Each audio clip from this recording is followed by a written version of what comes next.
ito ang nangyayari sa ating kapaligiran. Init ang panahon at basura ang naglipatan. Minsan, tao na din ang dahilan kung bakit nasisira ang ating kapaligiran. Tapon dito, tapon doon. Mga magagandang proyekto na makakatulong sana para sa tao. Proyekto hindi matapos-tapos hanggang tuluyang naging multo na lang sa lugar na yun ginagalawan. Nasaan kaya ako? Diyan lang kayo. Jesus, kung wala ka.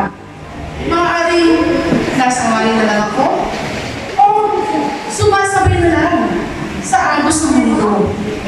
Lahat ng mga maling ginagawa ng tao ay maaaring pinukonsinti ko. Jesus, ako'y tulungan mo. Dahil ako'y lutong nito. Ngayon, pwede ko nang sabihin sa sarili ko, may direksyon ang buhay ko. Dahil nandyan ka para sa kapakanan ko. At alam ko na kung saan ito patungo.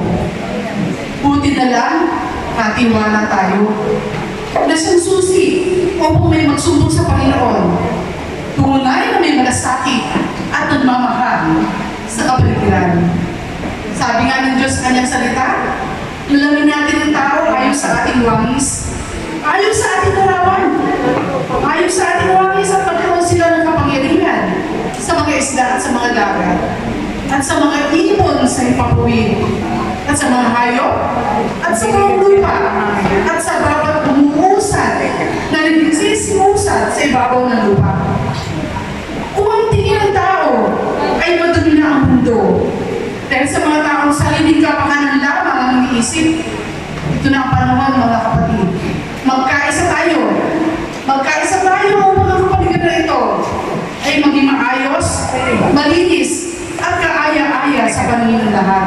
Yes. Ito ang panahon na tayo ay sa Diyos lamang umasa. Ikaw, ako, tayong lahat ay narito at nabubuhay sa mundo ito. Habang tayo ay may humiga, habang tayo ay may buhay, habang tayo ay nakatatayo, tayong lahat ay pang mga katiwala ng Diyos.